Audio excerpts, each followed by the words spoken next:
Okay, so hopefully this footage is working a little better. Last bit got corrupted, made some progress. Got the mower running. We fed it with starting fluid, and that allowed us to get it running long enough to move it back and forth. So it does move, and the blade does engage because we were able to run it long enough to engage the blades. So it runs. It cuts, so it actually is a legit mower at this point. I'm surprised this thing's, the tube is keeping this tire together. That's it. Here's the fuel tank. Because I decided to get this cleaned out. You can smell the varnish in it. Pretty much what happened was, I actually videoed all this, but things just didn't go as planned. There's two bolts here. I thought I was going to have to remove these tins to get the gas tank out, but surprisingly, it's just held in by these two tabs and these two bolts right here. And loosen these two bolts up. You just lift the tank up and slide it out. Take the cap off. And then take the fuel line right here off. And it connects right into there. The line goes all the way down to the bottom of the tank, sucks fuel up. It is particularly dirty on that one, and it's particularly dirty in this tank. So what I'm going to do is wash the inside of this tank out. We'll get some fresh gas in there. I will spray some brake clean into this hose, unconnect it from the other end there, and then I'm going to take an air gun and just blow it out. Make sure there's no junk in there. Obviously put a filter on there on the other end there. And we'll replace the fuel pump with one that works. And then we'll do the same thing. We'll spray in this line, because this hard line goes over the engine, over to here, and into the carburetor. And we'll blow all that out. And then we should have a working fuel system. We'll get a new battery on here, because this does belong to the Cub Cadet. And this doesn't need that powerful of a battery. This only needs, I think, like a 250 to 300 cold crank amp battery. This is the 350 or 375 cold crank amp that comes with the Cub Cadet. Because that one has an electric PTO and stuff. This one, all it needs is to run is just the motor. It has a manual PTO for the blade. And the headlights are no longer there because they're over there. So I think the next thing I'm going to be doing the next few days before I record next, we're going to get the fuel pump. We're going to get a new tire. Well, not a new tire. We're going to get a used tire, because I don't think this tube will hold. I'm pretty sure if we try to put air in this, it's just going to blow right out the side of the tire, and I've seen it before. So we'll just get I'll go down to the farm store. Usually they have a bunch of used tires sitting down there that you can get for free. So I'll just pick up a decent used tire, throw a tube in it if I have to, and we'll call that.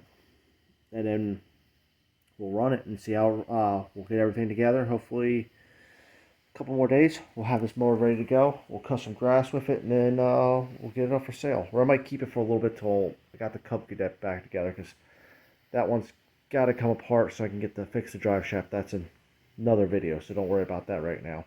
We're worrying about this mower. So sorry we lost all that footage. Video got corrupted, did not save correctly, whatever. So let's move on. Next time you see it, we'll have the fuel pump here. We'll show you how to install that.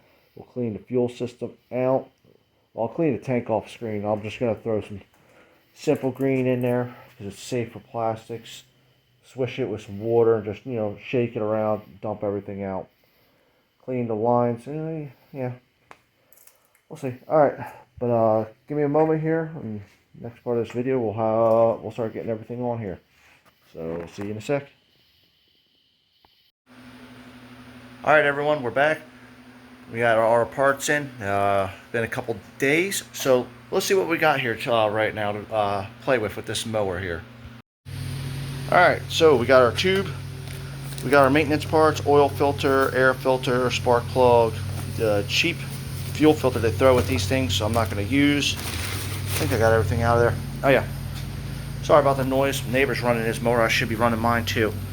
The better fuel filter. New fuel pump for this. Replace that. I've already went ahead, cleaned out the fuel line. Just basically filled it full of carb cleaner. let it soak for a while, and then blew it out with air gun. Fuel tank is going to be another situation. As you can see, this was completely brown before it. It's still a little bit brown, but better than it was. Alright, now that we got some sunlight, now that I cleaned this out, this exposed itself, and this was covered with dirt earlier. This is pretty much cracks in the tank. I did clean it, filled it up full of Dawn soap and water, soaked it, and dumped a lot of junk out of the bottom of the tank, but I'll have to fix those cracks next. The rest of the tank doesn't feel bad. Probably what happened is, and I've seen that before, where somebody will push a mower, and because the fuel tank sits back here, they'll hit the fuel tank and crack it. And I'm going to guess that's probably what happened, because the rest of the fuel tank's in good shape, and being the place that the crack is at, most likely that's what happened. So let me get this camera set up in the tripod here and get it lined up, and we're going to start working on getting this fuel pump off. Well, we'll get the fuel pump off, clean out the lines, and we'll go from there. I'll show you in a second. Give me a moment here. Alright, so we got the fuel pump here.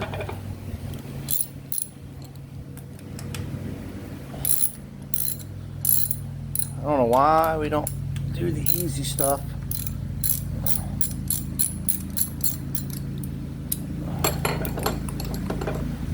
Because this probably would have been easy and cheap to replace.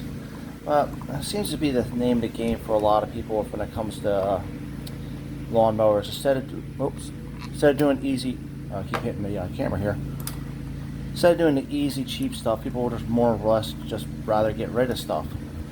And I never understood that, because new mowers, like cars, are expensive. Might have to cut the fuel line. Oh no, there we go. And there we go. There should be a gasket here that I'll have to clean up. Alright, I'm gonna go ahead and get this camera, well, get in here and clean this all up and get the gasket off and get this prepped for the new fuel pump. So, what's up? Give me a moment. Okay, so we got something a little bit different. I haven't actually seen one of these before. Usually they have the ends already put on them, but it has a clip end in there for clipping these. Well, this is a 90 degree, this is a straight.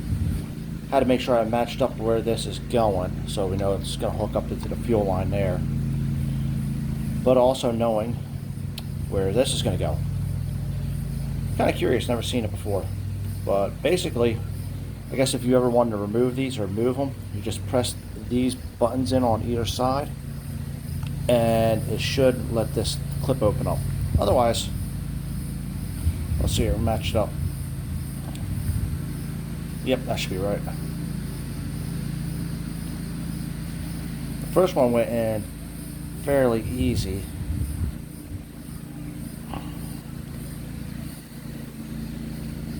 There it goes. Alright, so we got started in here.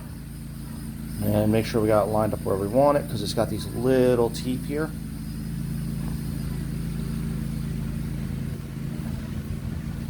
Really got to press on it though. I just want to make sure I got everything lined up.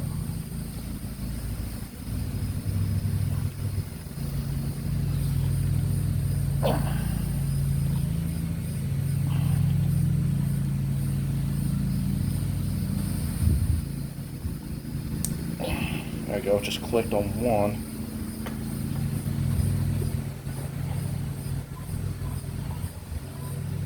Yep, I guess that's in. Not my favorite design. No, that clip is still not where I want it to be.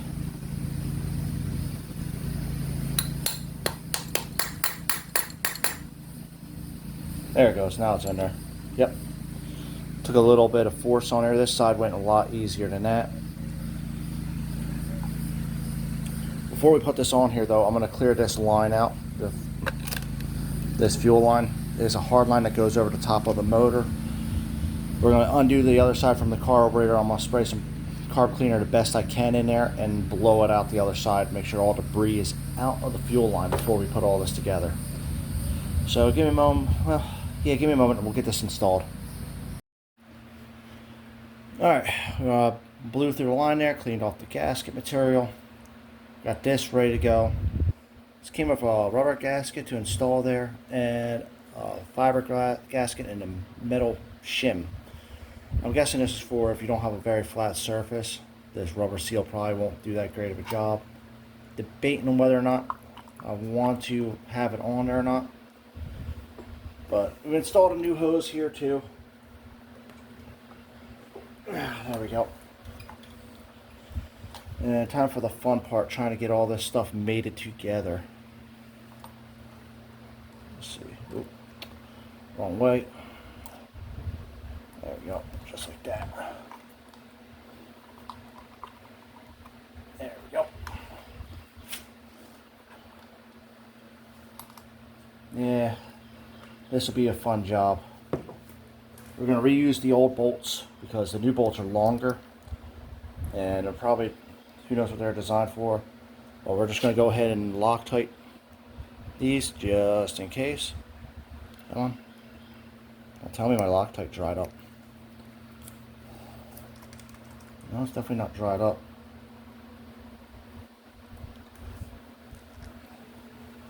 Yeah, dried up again.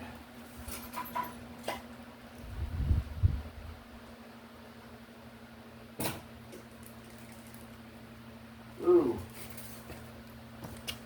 Now we went from not enough Loctite to too much Loctite. Alright.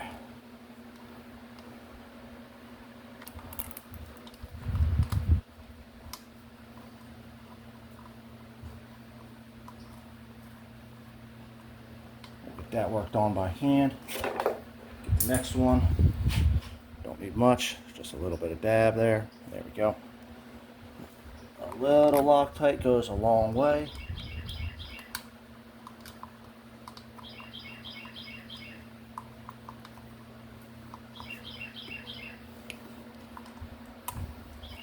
I don't know if there's a torque.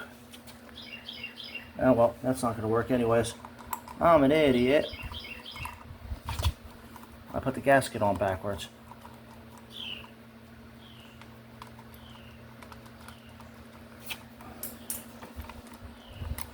Let's flip that back around the right way.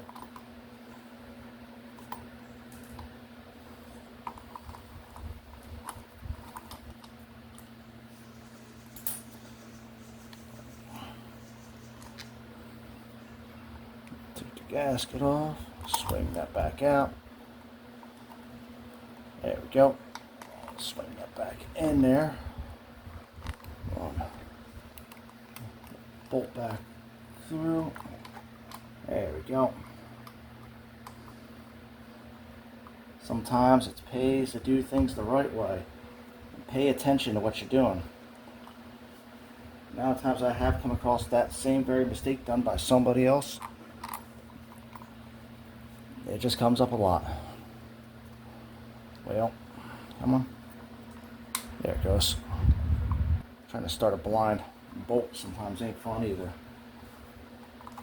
Now, like I said, this has spring pressure on there from the fuel pump lever that you'll have to overcome. You're going to have to gently tighten it slowly.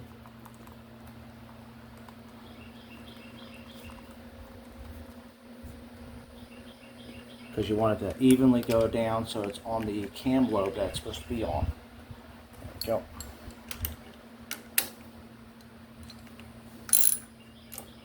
Don't go crazy. This is a plastic housing. It's got a rubber seal and a gasket in there, so you don't need a whole lot. And I'm pretty sure the body here is aluminum and it's very easy to strip.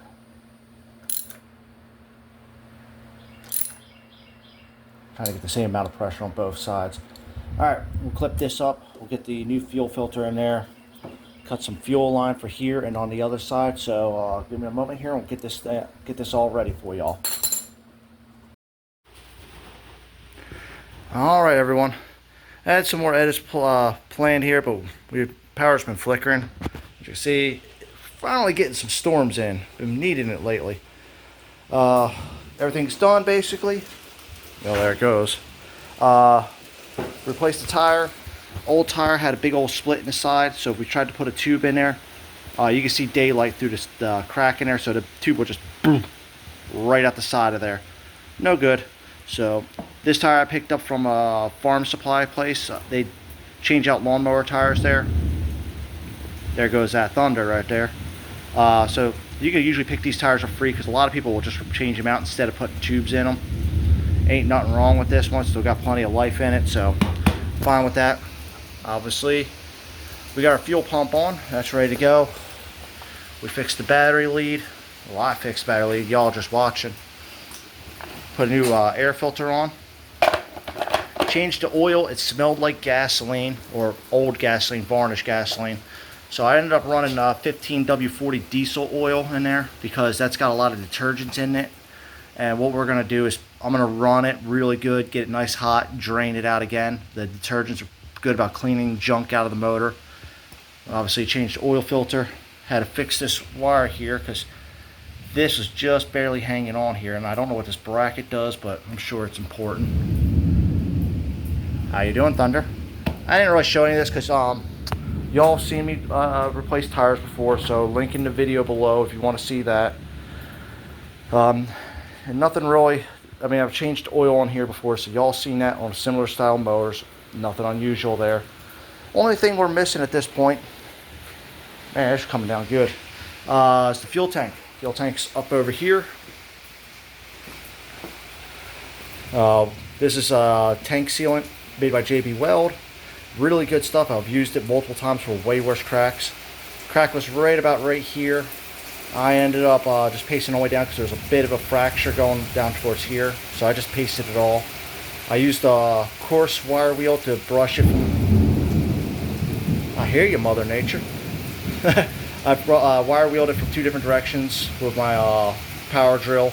That gives it something nice to bite into. And I've seen it, this stuff has lasted a good time for me on several applications.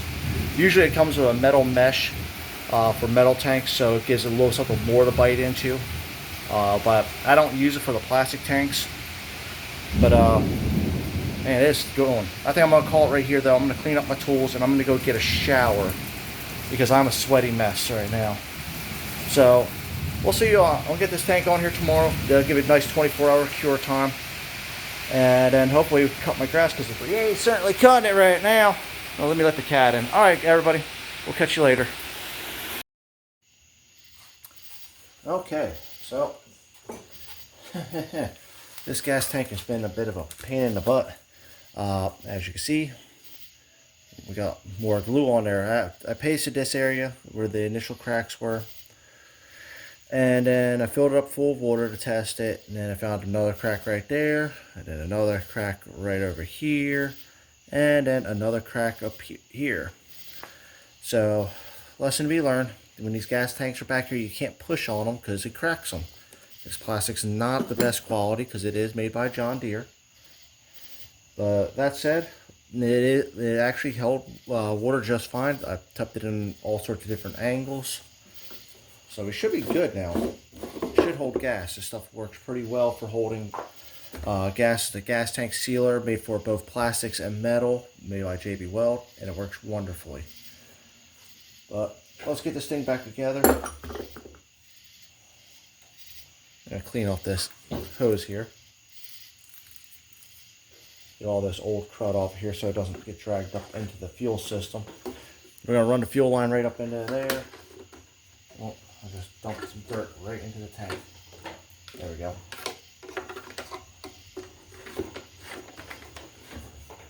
And we're going to run it until we get down to this rubber grommet here.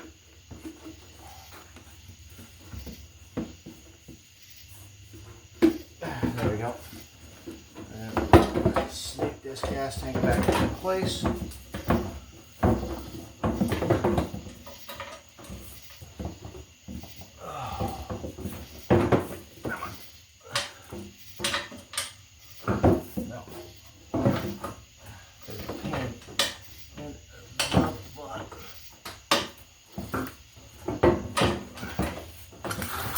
Alright, we'll do this the hard way.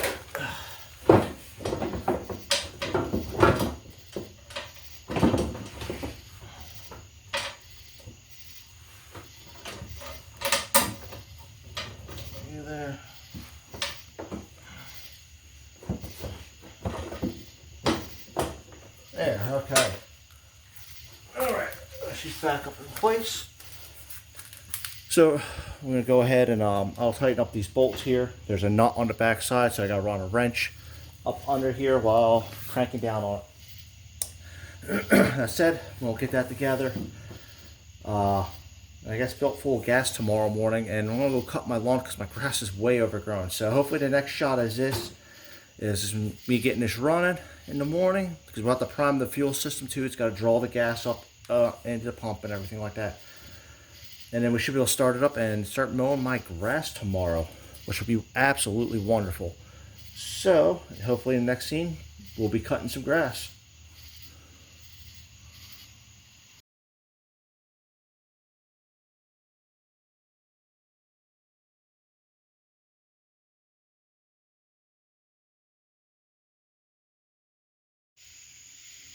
Alright, so we didn't get very far with the mower. One side was cutting and the other side wasn't. And that's a classic example of a broken timing belt. Something that was assured was not broken. You can see this is the pulley that drives off the motor, and underneath it is the cog belt. It connects over to the other side.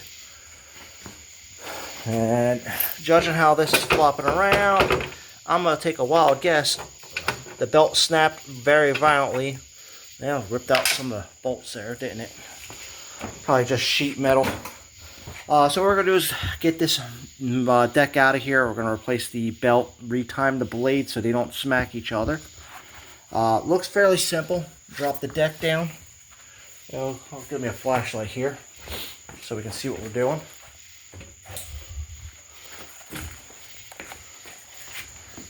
Like I said, it looks fairly simple. We got a pin here, a pin on the other side, and on the, looks like the belt tension. Let's see here, back there. Back here, where I'm pointing at, that looks like the rod for the tension for the when you crank the arm to make the blade spin, you know, that thing. So you take those 3 pins out. Looks like we got this one. Looks like it just slips right in there, although I'm sure it's rusted pretty good, so it's going to take a bit of a fight to get it out of there. And it should slide right out. So give me a minute here. We'll get the deck out of here, get this cover off, and we'll get this belt taken care of. Alright, so we got the deck off and the cover off. Notice the belt's not there. Well, that's because here's what's left of the belt. It snapped. It actually doesn't look too terrible, but it snapped. And I was told that it had a brand new belt on there. So I went ahead and greased up the spindles already. And they sound pretty good. Nothing seems to be binding. That's a tensioner right there. But everything seems to be spinning freely. So I think we should be alright to get everything back together. Now the blade belt runs this pulley right here. You see the difference? It does have the cog on it, underneath it. So you break a belt, this side will keep cutting. That side will stop, obviously, because there's no belt on there. So we're going to go ahead and get this belt on here and go from there. Let me go set this camera up so you can get a good view of it. Alright, so we got the cover off, obviously the old belt off. Here's how the old belt looked. It snapped. Like I've said a couple times in this video, these mowers are supposed to be great mulchers, but whereas a V-belt will slip if you hit something like a stump or a pile of dirt or a rock, these belts, they stretch a little bit and then usually snap. They don't slip at all because they're cogged belts. Because honestly, a double V-belt would have probably done the same job. But let's get to work on getting this together. Basically, I've already greased up the spindles. I backed off the tensioner all the way, loosened up the tension bolt, and then I taped the blades in place so they stay timed correctly so they don't whack each other. So let's get this set up in place. We'll route the belt on here and go from there.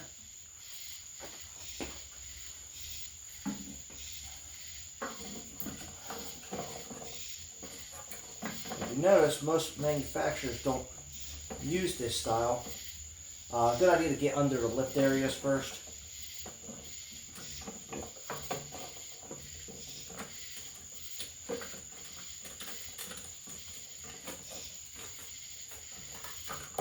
There we go.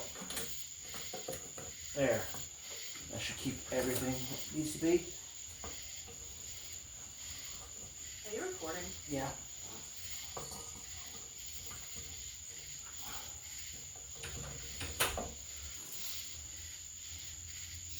Alright. And then from there, tighten this up a little bit.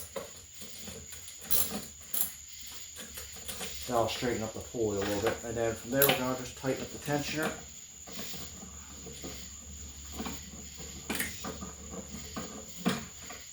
Now, the way we've done it on the old style mower, well,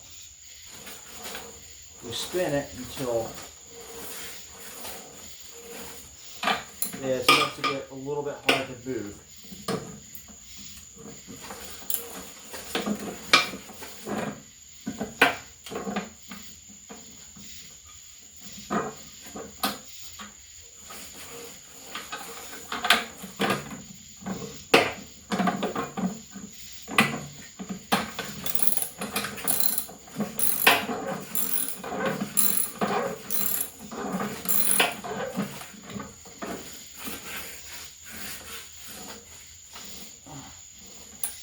Look at that, we got a little bit of binding action.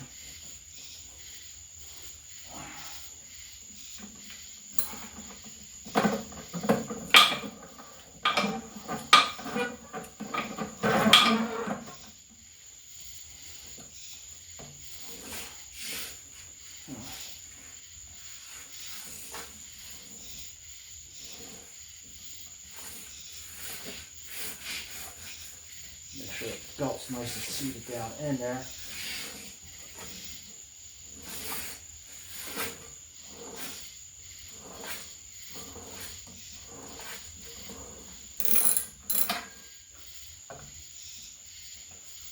That's pretty nice right there.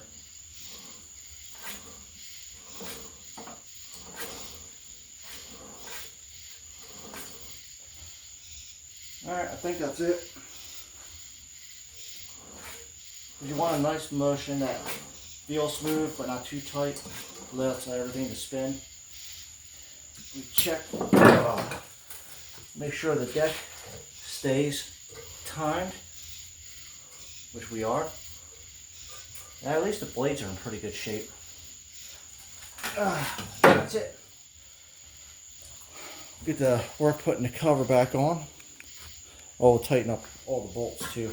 Let's go ahead and do that while we're on camera, and I remember.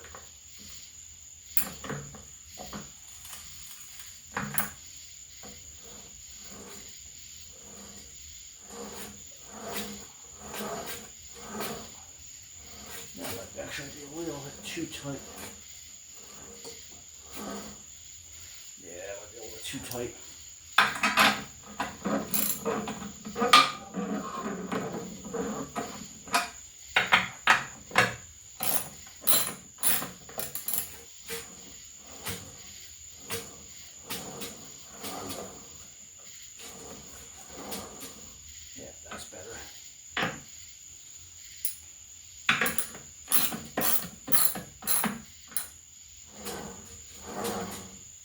Alright, that's better. Alright, let's get the top cover back on. And we'll get this mower back into underneath. We'll get this deck back under there. Exactly as we've shown before. Well, that's it, everyone, for Zombie's Garage. This mower ended up costing me $50 to purchase, and it's been about another $100 worth of parts. Just sold it to a guy for $300 for a nice clean profit there. And it's a first-time homeowner, needed a good, reliable mower, and I believe this mower should be pretty reliable all the way into the future. So I appreciate you all coming by watching this video, And we'll see you all next time on Zombie's Garage.